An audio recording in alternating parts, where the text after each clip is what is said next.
Look at this photograph. A Civil War soldier standing in 1957, waving at a camera like he's greeting an old friend. But focus on what's behind him. That shadow, that darkness that shouldn't exist. When Mabel Carter saw this developed photo 3 weeks after their innocent trip to Antietam, her hands wouldn't stop shaking. Her husband locked it in a drawer and they moved stakes. Because they knew something followed them home from that battlefield. And once you see it, you'll understand why they ran. Stay until the end to find out what happened to everyone who got too close to this image. You clicked this video because you saw the title about a Civil War soldier waving to a camera in 1957. That photo is real, and what lurks behind him is absolutely terrifying. This is not a story about history. This is a story about something that should have stayed buried in the past.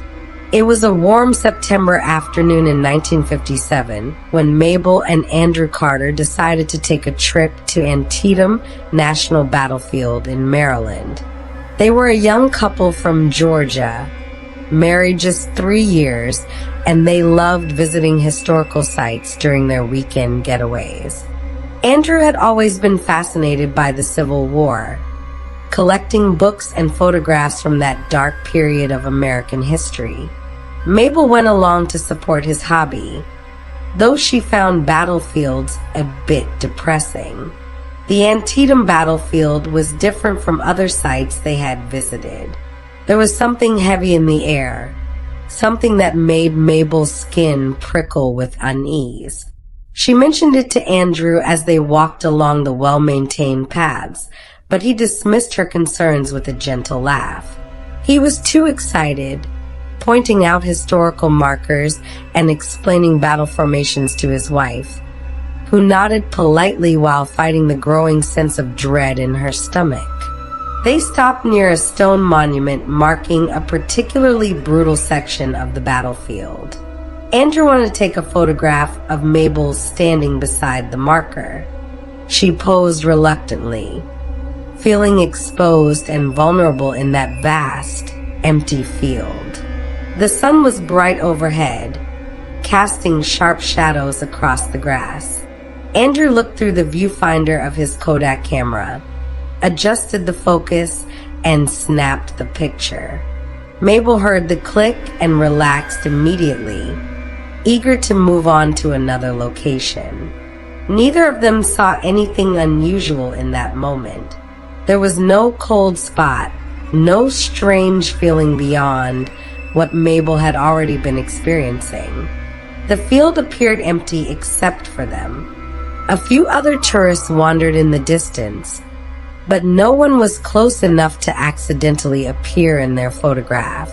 Andrew took a few more pictures of the landscape before they packed up and continued their tour of the battlefield. 3 weeks later, Andrew picked up the developed photographs from the drugstore. He flipped through them casually while Mabel prepared dinner in their small kitchen. She heard him gasp, then go completely silent. When she walked into the living room, she found her husband sitting on the couch, his face pale and his hands trembling as he stared at one particular photograph. Mabel asked what was wrong, and Andrew simply handed her the picture without speaking. The photograph showed Mabel standing beside the stone marker, exactly as she remembered. But there was something else in the frame. Standing several feet behind, and to the left of Mabel was a man in a Civil War uniform. He appeared solid and real, not transparent or ghostly at all. The uniform looked authentic, complete with a kepi hat and what appeared to be a rifle slung over his shoulder. Most disturbing of all, the soldier was waving directly at the camera with a broad, friendly gesture as if greeting an old friend. But that was not the most terrifying part of the photograph. Behind the soldier, barely visible but unmistakably present, was a dark shape. It was not a shadow cast by any physical object. It was something else entirely. Something that seemed to hover and pulse with malevolent energy. The shape suggested a form, perhaps humanoid, but distorted and wrong in ways that made the eye want to look away. Mabel could not sleep that night. Every time she closed her eyes, she saw that soldier's wave and the darkness behind him. Andrew tried to rationalize what they were seeing. Perhaps it was a park ranger in period costume who happened to walk through the frame. Maybe it was a trick of light and shadow creating an illusion. But neither explanation felt right, especially when they looked at the dark shape behind the soldier. The next morning, Andrew took the photograph to his office and showed it to his colleagues. The reactions were immediate and uniform. Everyone who looked at the picture felt uncomfortable. Some people handed it back quickly, making excuses to return to their work. Others stared at it for long moments, particularly at the dark shape, before admitting they could not explain what they were seeing. One coworker, a man who claimed to never believe in anything supernatural, refused to touch the photograph at all after glancing at it. Andrew decided to contact the Antietam Battlefield directly. He spoke with the park superintendent, explaining what had appeared in his photograph. The superintendent was initially skeptical, suggesting it might be a double exposure or a person in costume. However, when Andrew brought the photograph to the park office, the superintendent's demeanor changed completely. He studied the image for several minutes, his expression growing more troubled with each passing moment. The superintendent explained that Antietam was known for strange occurrences. Park rangers reported unusual experiences regularly, though they rarely spoke about them publicly. Visitors sometimes claimed to see figures in period clothing walking through the fields, only to vanish when approached. Strange lights appeared in photographs taken at certain locations. Cold spots existed in areas where the fighting had been most intense. The superintendent had dismissed most of these reports as imagination or natural phenomena, but this photograph was different. What made Andrew's photograph particularly disturbing was the location. The stone marker where Mabel had been standing was near an area called Bloody Lane, a sunken road where thousands of soldiers had died in just a few hours of brutal combat. The bodies had been stacked so high in that lane that survivors reported walking on corpses to continue fighting. The ground there had been soaked with blood, giving the location its grim name. If any place on the battlefield was going to produce paranormal activity, it would be Bloody Lane. The superintendent suggested Andrew contact a local historian who specialized in Civil War photographs and had also researched paranormal activity at battlefields. The historian's name was Dr. Patricia Jennings, and she had published several papers on the psychological effects of visiting sites of mass trauma. Andrew called her that same afternoon, and she agreed to examine the photograph the following week. When Dr. Jennings saw the picture, her reaction was more measured than others had been. She carefully examined every detail with a magnifying glass, paying particular attention to the soldier's uniform and the dark shape behind him. She asked Andrew specific questions about the camera he had used, the lighting conditions, and whether anyone else had been nearby when the photo was taken. After nearly an hour of careful study, Dr. Jennings delivered her assessment. The uniform appeared authentic to the period, specifically matching Confederate infantry dress from 1862. The way the soldier was positioned and the quality of detail suggested this was not a double exposure or a costume. Most importantly, Dr. Jennings pointed out something Andrew and Mabel had not noticed. The soldier was casting a shadow on the ground, but the dark shape behind him was not. Whatever that darkness was, it was not following the same physical rules as everything else in the photograph. To understand what Andrew and Mabel had captured on film, you need to understand the horror that unfolded at Antietam on September 17th, 1862. This was not just another battle in the Civil War. This was the single bloodiest day in American military history, a day when the fields of Maryland ran red with the blood of 23,000 casualties. Men died in numbers that still shock historians today, and the trauma of that day left scars on the land itself. The battle began at dawn and raged until darkness finally ended the slaughter. In one cornfield, the fighting was so intense that every single stalk of corn was cut down by bullets, leaving nothing but bare ground covered in bodies. At a small white church called the Dunker Church, soldiers used the building for cover, and the walls were pockmarked with bullet holes that remained visible for decades. But the worst fighting happened at a sunken farm road that would forever after be known as Bloody Lane. Bloody Lane was a natural trench, worn down by years of farm wagons traveling between fields. Confederate soldiers saw the defensive advantage and positioned themselves there, creating a deadly trap for Union forces. When the Union troops advanced, they were cut down by devastating rifle fire from men who were essentially hidden in the earth itself. Wave after wave of soldiers charged the lane, and wave after wave fell dead or wounded before they could reach it.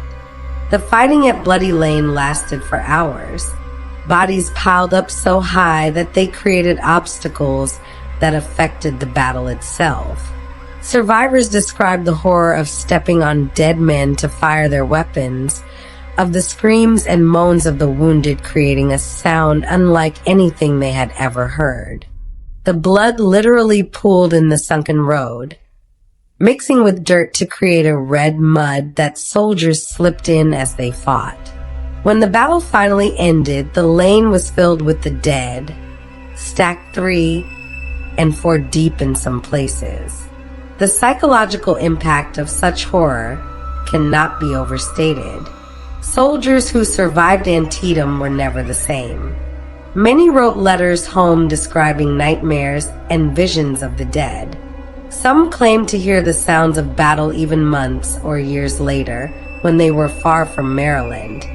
The battlefield itself seemed changed by what had happened there, as if the violence had soaked into the very soil and could not be washed away by any amount of rain or time.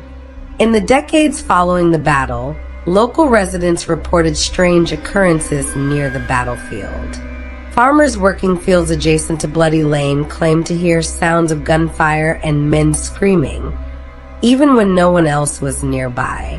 Some said they saw figures in the early morning mist, soldiers walking through the corn that grew back where thousands had died. These reports were dismissed as imagination or the effects of grief, but they persisted generation after generation. By the time the battlefield became a national park in 1890, the stories of hauntings were well established in local folklore. Park rangers and caretakers reported their own experiences, though they were instructed not to discuss them with visitors. The official position was that the battlefield was a place of historical significance, nothing more. But the unofficial truth was that something remained at Antietam, something that had never left when the battle ended in 1862. Dr. Jennings explained all of this to Andrew during their meeting. She believed that places of extreme trauma could retain some kind of energy or memory of what had occurred there. She called it residual haunting, a theory that traumatic events could imprint themselves on a location and replay under certain conditions. The soldier in Andrew's photograph might be one of these imprints, a moment frozen in time that occasionally became visible to the living world. Dr. Jennings presented Andrew and Mabel with several theories about what they had captured in their photograph. Each explanation was more unsettling than the last, and none of them provided the kind of comfortable, rational answer they had been hoping for. The first theory was the residual haunting she had already mentioned, but as she explained it in detail, Andrew and Mabel realized how deeply disturbing this concept truly was. A residual haunting, according to Dr. Jennings, is not an intelligent ghost. It is not a spirit that can think, communicate, or interact with the living. Instead, it is more like a recording, a moment in time that plays over and over again under certain conditions. The soldier they had photographed might be the energy imprint of a real man who had fought and possibly died at Antietam. His wave was not directed at them specifically, but was a gesture he had made on that September day in 1862, perhaps to a friend or a commanding officer. They had simply captured the moment when this energy imprint became briefly visible. The idea that the soldier was not actually aware of them was somehow more frightening than the thought of an intelligent ghost. It meant this was not a spirit reaching out for help or trying to communicate. It was a moment of death or trauma playing on an endless loop, trapped in the location where it had occurred.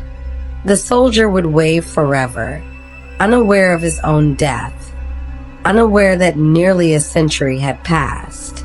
He was a prisoner of the very ground he had died defending. But the residual haunting theory did not explain the dark shape behind the soldier. Dr. Jennings admitted this was the element that troubled her most about the photograph. If the soldier was simply an energy imprint, then what was the darkness? She proposed a second theory, one that drew from older folklore and religious traditions rather than modern paranormal research. The dark shape, Dr. Jennings suggested, might be what some researchers call a shadow person. These entities appear in folklore from cultures around the world, described as dark humanoid forms that seem to exist at the edge of perception. They are often associated with feelings of dread, malevolence, and overwhelming fear. Unlike ghosts, which are believed to be spirits of the deceased, shadow people are thought to be something else entirely. Some researchers believe they are interdimensional beings, while others think they might be demonic entities. The connection to Antietam was significant. Battlefields, especially ones as traumatic as Antietam, create what Dr. Jennings called spiritual thin spots. These are locations where the barrier between our world and other planes of existence becomes weak due to intense suffering and death. If shadow people are attracted to negative energy, as many researchers believe, then Antietam would draw them like moths to flame. The dark shape behind the soldier might be a predatory entity that feeds on the residual trauma still present in that location. Mabel felt physically sick as Dr. Jennings described this theory. The idea that something inhuman and malevolent had been standing just feet away from her when that photograph was taken was almost too much to bear. She asked Dr. Jennings if she had been in danger, if the entity could have harmed her. The historian's answer was not comforting. She simply did not know.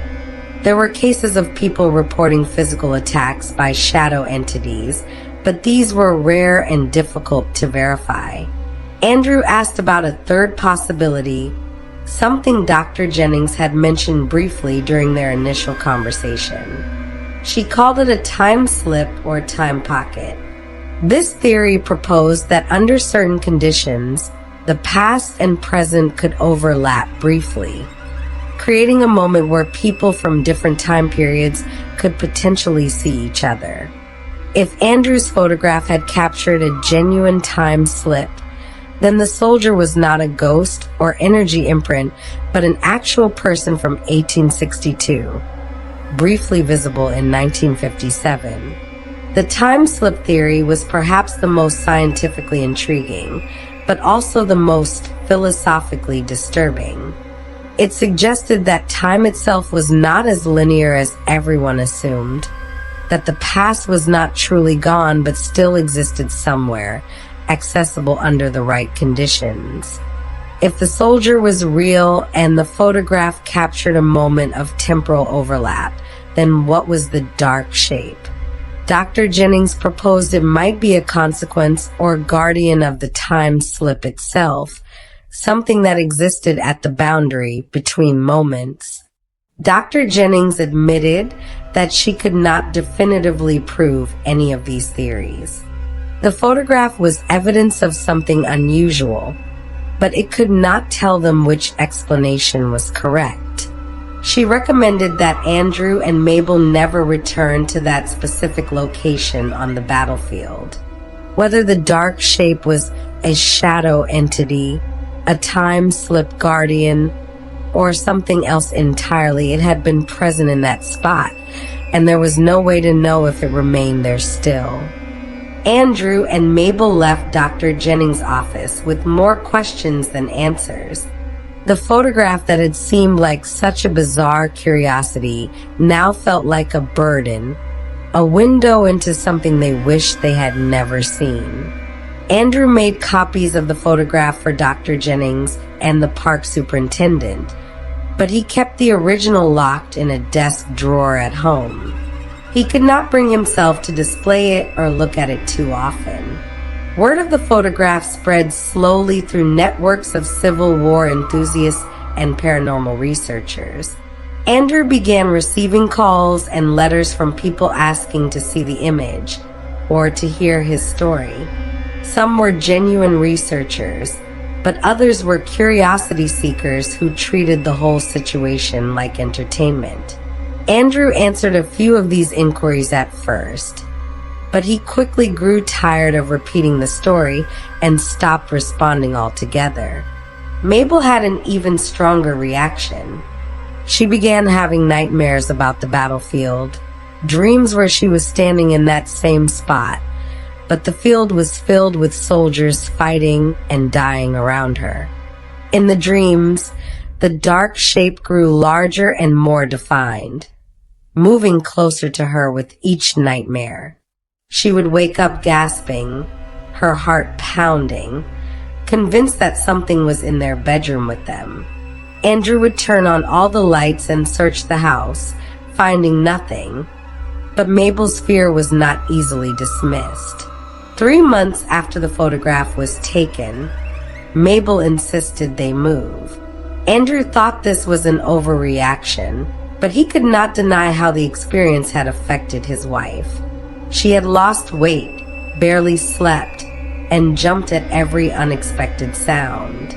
They sold their house in Georgia and moved to Florida, putting as much distance between themselves and Antietam as possible.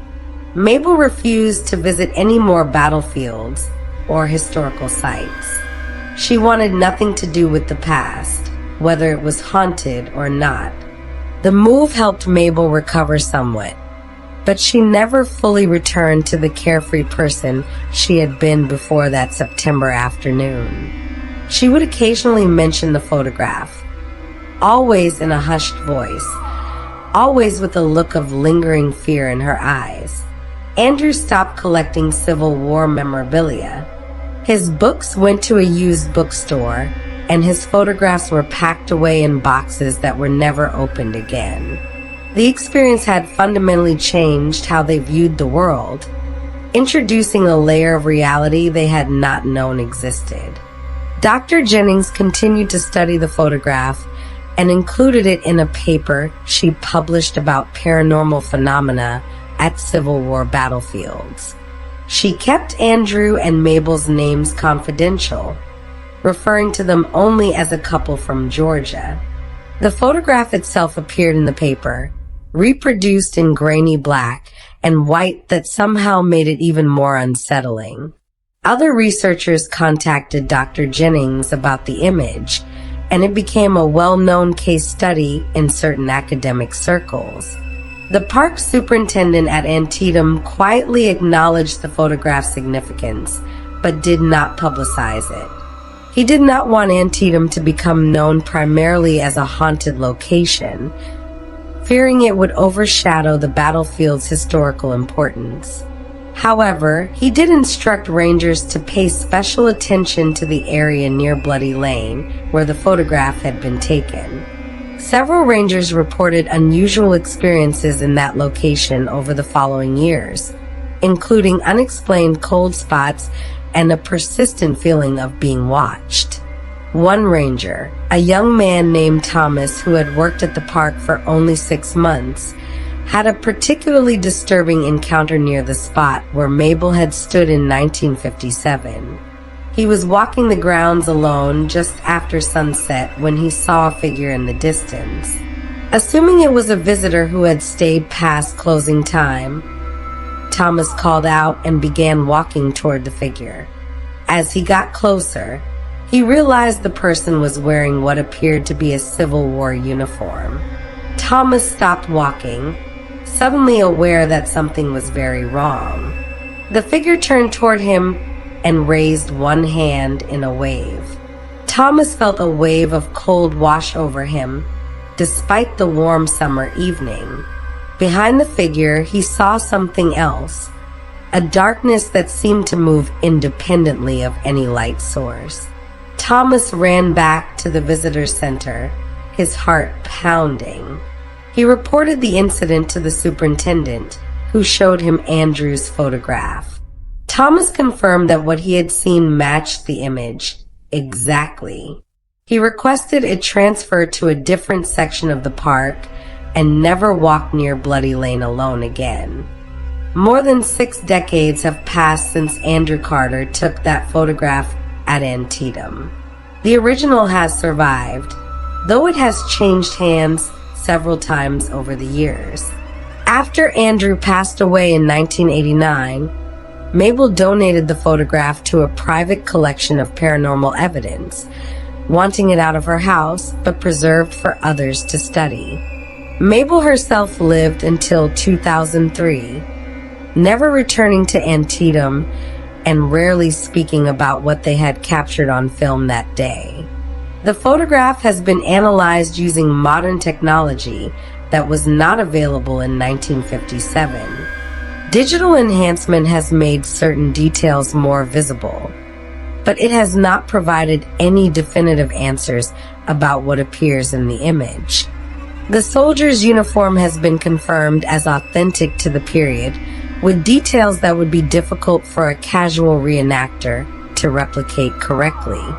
The dark shape behind him remains unexplained, its form suggesting something present, but refusing to resolve into anything identifiable. Skeptics have proposed various explanations over the years.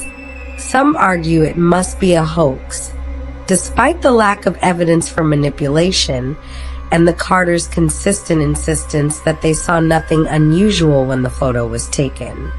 Others suggest it was a double exposure, though photographic experts who have examined the original negative say the characteristics of a double exposure are not present. The most common skeptical explanation is that it was a person in costume who happened to walk through the frame, but this does not account for the dark shape or explain why no one saw this person at the time.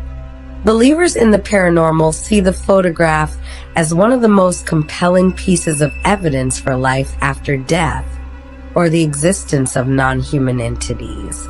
The combination of the soldier and the dark shape suggests something more complex than a simple ghost sighting. It implies multiple phenomena occurring simultaneously, a layering of the supernatural that raises profound questions about the nature of reality itself. Antietam remains one of the most visited Civil War battlefields, and the area near Bloody Lane continues to generate reports of unusual activity. Park rangers estimate that at least a dozen visitors each year report seeing figures in period clothing or experiencing unexplained phenomena in that location. Most of these reports are dismissed or explained away, but they persist generation after generation, suggesting that whatever Andrew photographed in 1957 was not an isolated incident. The question that haunts researchers and enthusiasts is not just what the soldier represents, but what the dark shape was and whether it remains at Antietam. If it is a shadow entity attracted to trauma and death, then it might still lurk at that thin spot between worlds, waiting for opportunities to manifest. If it is a time-slip guardian, then it might appear whenever the past bleeds through into the present. And if it is something else entirely, something we lack the framework to understand, then we are left with a mystery that may never be solved. This photograph is not just about a Civil War ghost. It is proof that sometimes the true evil of a place is not the ghost you can see, but the darkness that follows them. It reminds us that battlefields like Antietam are not just historical sites, but locations where the veil between our world and others grows dangerously thin. The suffering that occurred there did not simply end when the battle concluded. It soaked into the earth, creating wounds in reality itself that have never fully healed. So what do you think? Was the soldier in that photograph a residual haunting, an energy imprint of a man who died at Antietam? Was the dark shape a shadow entity feeding on the battlefield's trauma? Or did Andrew and Mabel capture something even stranger? A moment when time itself bent and allowed the past to become briefly visible? Whatever the truth, that photograph stands as a testament to the mysteries that still exist in our world, the things we cannot explain away no matter how hard we try. If you found this story as chilling as we did, make sure to like this video and subscribe to our channel for more mysteries and unexplained phenomena. Share your thoughts in the comments below. Have you ever visited Antietam or another battlefield? Did you experience anything unusual? We want to hear your stories. Until next time, stay curious and stay safe. Some doors, once opened, can never be fully closed again.